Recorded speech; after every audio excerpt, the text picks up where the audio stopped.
사랑과 은혜의 하나님, 지난밤도 주의 은혜 가운데 우리를 이끌어 주시고 또 이 새벽 저희들을 일깨우셔서 주님을 향한 기도의 자리에 이르게 하심을 감사합니다. 때를 따라 베푸시는 주님의 은총과 은혜가 많지만 이처럼 저희들로 하여금 때를 따라 늘 주님 앞에서 기도하며 주님과 동행하는 믿음의 길을 걷도록 이끌어 주심을 더욱 감사드립니다. 주님의 은총과 은혜를 기억하면서 그래서 우리의 살아가는 모든 삶의 내용 속에 우리 주님과 함께 주님의 뜻을 따라 또 주님을 향하여 나아가는 견고한 그리고 성실한 믿음의 길을 온전히 걸어갈 수 있도록 언제나 우리를 도우시고 이끄시기를 원하옵고 기도합니다. 오늘 이 새벽도 주 성령께서 친히 우리가 모인 이곳에 임재하셔서 모든 것을 주관하시기를 원하오며 예수님의 이름으로 기도하옵나이다. 아멘. 찬송 298장입니다.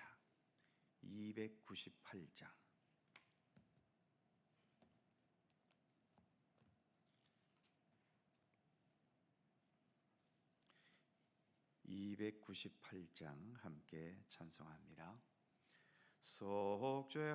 속죄하신 구세주를 내가 찬송하리라. 내게 자유 주시려고 주가 고난 당했네. 그 신사랑 찬양하리. 나의 죄 사려고 십자가에 죽임 당한 나의 주 찬양하리. 내가 구원받은 증거 기뻐 전파하리라. 내 죄 모두 담당하신 주의 사랑 크셔라. 그 신사랑 찬양하리. 나의 죄 사하려고 십자가에 죽임 당한 나의 주 찬양하리.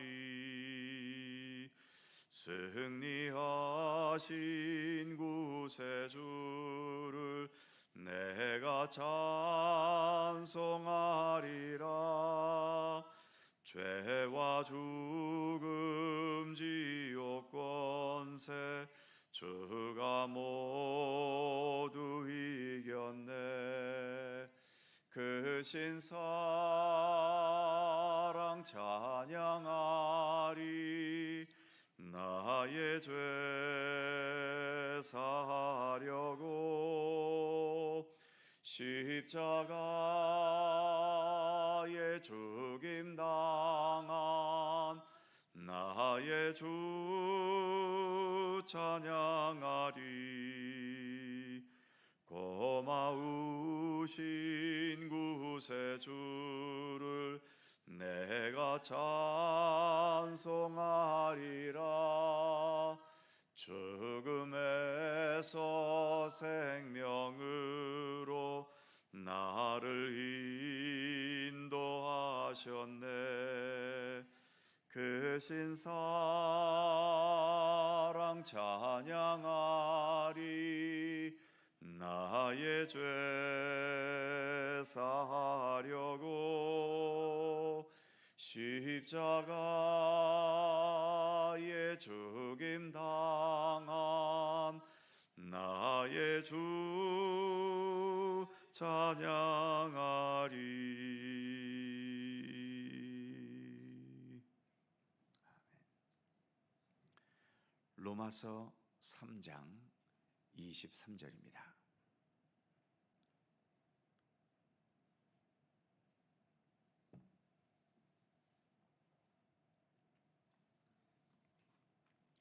로마서 3장 23절과 24절 두 개의 절입니다.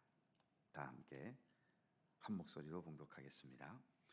모든 사람이 죄를 범하였음에 하나님의 영광에 이르지 못하더니 그리스도 예수 안에 있는 속량으로 말미암아 하나님의 은혜로 값없이 의롭다 하심을 얻은 자 되었느니라. 아멘.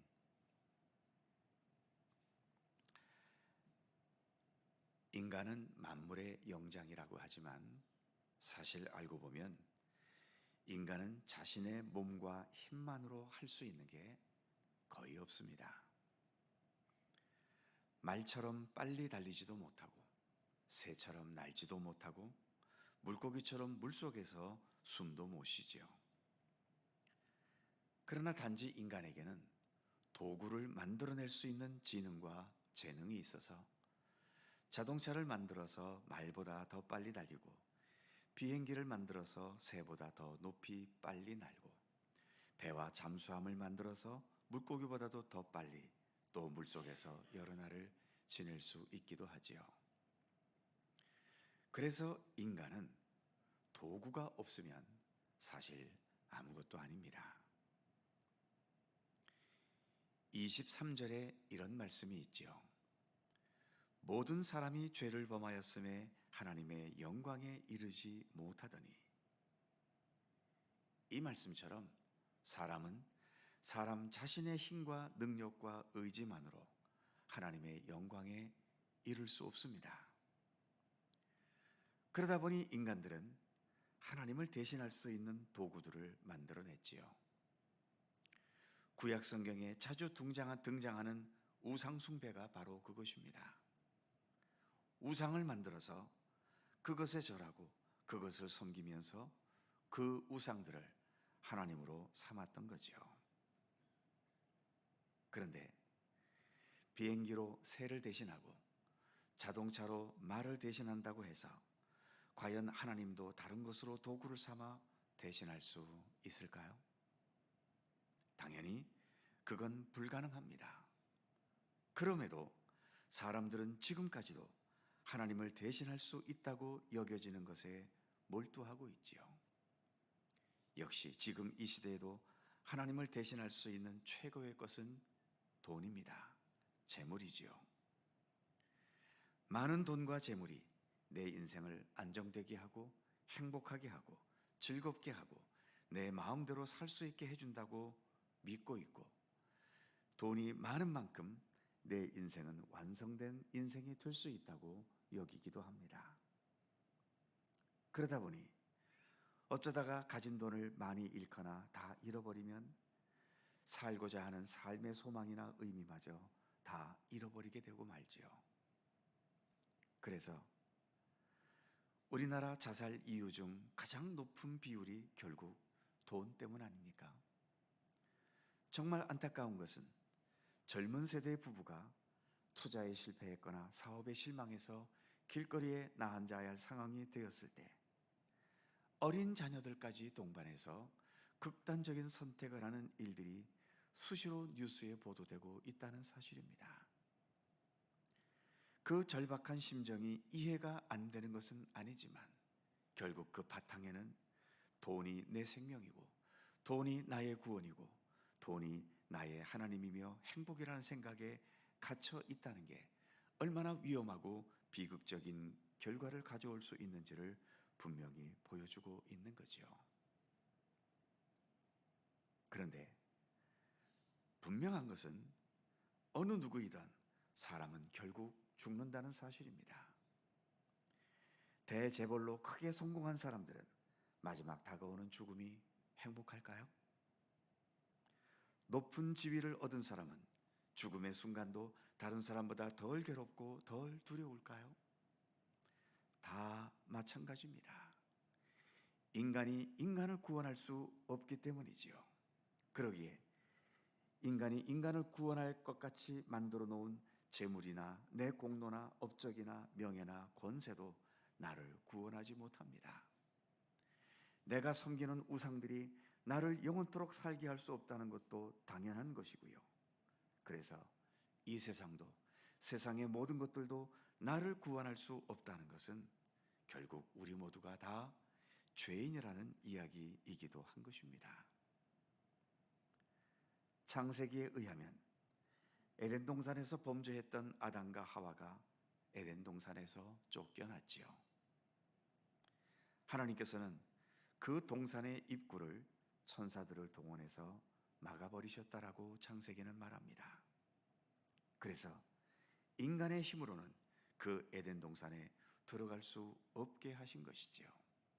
바로 오늘 23절 말씀, 모든 사람이 죄를 범하였음에 하나님의 영광에 이르지 못하더니, 아무리 세상에서 훌륭하게 살고 위대하게 살고 풍요롭게 살고 온갖 성공과 번영을 다 누려도 사람의 힘으로는 하나님의 영광에 이룰 수 없다는 것이 우리 인간의 현주소입니다. 그럼에도 지금도 많은 사람들은 자신들만의 힘으로, 사람들만의 힘으로 하나님의 영광에 이르러 보겠다고 애쓰고 있지요. 최첨단 과학과 이제는 AI, 인공지능까지 개발해 가면서 우리가 전혀 예측할 수 없는 새로운 세상을 열어가고 있지요. 이제는 AI, 인공지능이 하나님의 역할을 할 것처럼 보이기까지 합니다. 그러나 그것도 우리의 생명과 삶을 완성시켜 주지는 못하지요. 인간이 만들어낸 것은 그것이 무엇이든 나를 구원해 주지 못하고 내 인생을 완성시켜 주지 못합니다. 그래서 시대가 어떻게 변하더라도 모든 사람이 죄를 범하였음에 하나님의 영광에 이르지 못하더니 라는 이 말씀은 진리인 겁니다. 앞으로 AI가 더 발달해서 우리 인간을 잠시 행복하게 만들어주기는 하겠지요. 우리가 지금까지 이 엄청난 과학의 발달을, 문명의 혜택을 누리면서 살아왔지 않습니까? 그래서 여러분들은 지금 행복하십니까? 삶의 모든 고민과 문제들이 이 과학의 문명의 혜택으로 인하여 다 해결되셨나요? 더 깊어지면 깊어졌지 이전보다 더 행복하지도 않습니다. AI가 얼마나 더 발달할지 모르지만, 그러나 그 발달도 인간의 모든 문제를 해결할 수는 없습니다. 이쪽이 해결되면 저쪽에서의 또 다른 문제들이 우리를 여전히 고민스럽게 하고 우리를 고통스럽게 할 것입니다. 그래서 24절에서는 이렇게 말씀합니다. 그리스도 예수 안에 있는 속량으로 말미암아 하나님의 은혜로 값없이 의롭다 하심을 얻은 자 되었느니라. 그리스도 예수 안에 있는 속량이 무엇일까요? 곧 십자가 대속의 죽으심과 그 죽음을 이기신 부활의 역사로 나타난 예수 그리스도 구원의 은총을 말하는 거지요. 예수님은 십자가의 죽으심으로 이 세상에 존재하는 모든 죄악의 대가를 치르셨습니다. 속량이라는 말은 죄수나 노예를 그 주인에게 돈 주고 사는 것을 말하지요. 그래서 그 사람의 종에게서 이제는 나의 종이나 백성이 되게 하는 겁니다. 하나님께서는 예수님의 십자가 보혈로 죄의 권세에게 그 대가를 완전히 치르셨습니다. 그리고 우리를 그 피값으로 사셨지요. 우리는 이렇게 해서 죄와 사망의 노예에서부터 해방되고 하나님의 백성, 하나님의 자녀, 하나님의 종이 된 것입니다. 그런데 주님께서 치르셨던 예수님의 보혈, 이것으로 죄와 사망에 대한 값을 치르셨지만 우리에게 그 값을 요구하지는 않으시지요. 그래서 24절 후반부에 보면 하나님의 은혜로 값없이 의롭다 하심을 얻은 자 되었느니라 라고 말씀하는 겁니다. 우리에게는 값없이 의롭다 하심을 얻은 자 되게 하셨다는 것이죠. 바로 이러한 주님의 은총과 사랑의 역사에 저와 여러분이 함께 참여하고 있는 것이고, 그 혜택과 은혜를 우리는 지금도 누리고 있는 겁니다. 이것이 얼마나 크고 놀라운 은혜인지를 인식하고 깨달아가는 것, 그것이 기독교 신앙입니다. 제가 입버릇처럼 말씀드리는 것이 기독교는 은혜를 깨닫는 신앙이라는 것 아닙니까? 그 은혜 가운데 최고의 은혜가 무엇이겠습니까? 당연히 오늘 로마서에서 말씀하는 사람의 힘으로는 하나님의 영광에 이룰 수 없는데 그리스도 예수의 그 은혜로서 우리가 하나님의 자녀가 되고 구원의 길을 갈 수 있는 것, 바로 이 은혜가 얼마나 크고 얼마나 본질적이고 얼마나 우리의 삶의 핵심이 되는 것인지를 깨달아 가는 것이 기독교 신앙인 겁니다. 은혜를 깨닫는 가운데서 감사와 기쁨으로 예수 그리스도와 함께 주님의 뜻을 따라 살아가려는 삶, 그것이 예수를 믿는 삶이기도 한 것이지요. 오늘도 우리는 예수님의 이러한 사랑과 은혜와 은총 가운데 살아가고 있습니다. 기도하겠습니다. 걸어가신 하나님, 마치 어린아이가 무한한 부모님의 사랑을 받고 살면서도 그 은혜가 얼마나 큰지를 깨닫지 못하고 자기가 조금만 불편하면 울어제끼고 떼를 쓰고 고집을 부리는 어린이의 모습을 봅니다.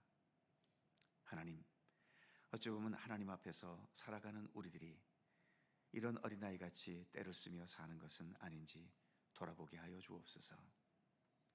내가 하나님의 은혜를 인식하지 못한다고 해서 하나님의 은혜가 없는 것이겠습니까?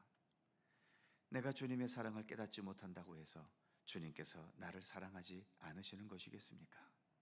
하나님, 그러기에 우리가 예수를 믿는다는 것은 하나님의 은혜를 깨달아가는 신앙이라고 늘 우리가 말을 듣는데, 그 말처럼 우리의 믿음의 연수가 더해 갈수록 다른 무엇보다도 나를 향하신 하나님의 사랑과 은총과 은혜가 얼마나 귀한 것이고 얼마나 본질적인 것이고 세상의 재물이나 권세나 세상에서의 그 어떤 욕망과 소원을 이루는 것보다도 훨씬 더 중요하고 본질적인 것이라는 사실을 더 깊이 깨달아갈 수 있도록 우리에게 함께 하시기를 원하옵고 기도합니다. 주님의 은총과 은혜를 깨달으면서 내가 주님과 함께 살아가야 할 존재임을 인식할 수 있게 하시고, 그래서 우리가 깨달은 은혜와 사랑과 주님의 그 뜻만큼 우리가 살아가는 이 모든 삶도 언제나 주님과 동행하면서 하나님의 선하신 뜻을 이루고 주님께서 정하신 그 모든 계획들을 이루어 나갈 수 있으며 궁극적으로 하나님께 영광이 되고 우리 모두가 더욱더 영원한 하나님 나라에 이룰 수 있는 그러한 구원과 은혜와 생명의 삶이 되도록 오늘도 우리 가운데 함께 하시기를 원하옵고 기도합니다. 우리의 믿음의 연수가 더해 갈수록 주님의 사랑과 은총을 더 깊이 깨달으면서, 그래서 내 욕망과 내 고집과 내 헛된 판단대로 살아가는 삶은 하나하나 내려놓게 하시고 오직 예수 그리스도를 따라 주님의 말씀과 주님의 선하신 뜻을 굳게 붙잡고 주님과 함께 어떤 상황에서든지 동행해 나아갈 수 있는 견고하고 건강한 믿음의 길을 걷도록 우리 가운데 함께 하시기를 원하옵고 기도합니다. 오늘도 새로운 하루를 주셔서 감사합니다. 주의 말씀과 함께 오늘도 살아갑니다. 말씀이 나에게 생명의 양식이 되고 나의 삶을 이끌어가는 가장 중요한 원동력이 되게 하여 주시옵소서. 오늘도 간절히 간구하며 기도하는 우리의 모든 기도의 제목들 하나하나 우리 주님 기억하여 주시고 온전히 주님의 섭리와 뜻 가운데 응답되고 이루어지도록 함께해 주옵소서. 오늘도 주님의 평강과 은총이 우리의 삶을 지키시고 돌보시기를 원하오며 우리 구주 예수 그리스도의 거룩하신 이름으로 기도하옵나이다. 아멘. 하늘에 계신 우리 아버지, 아버지의 이름을 거룩하게 하시며 아버지의 나라가 오게 하시며 아버지의 뜻이 하늘에서와 같이 땅에서도 이루어지게 하소서. 오늘 우리에게 일용할 양식을 주시고 우리가 우리에게 잘못한 사람을 용서하여 준 것 같이 우리 죄를 용서하여 주시고 우리를 시험에 빠지지 않게 하시고 악에서 구하소서. 나라와 권능과 영광이 영원히 아버지의 것입니다. 아멘. 함께 기도하시고 자유롭게 돌아가시겠습니다.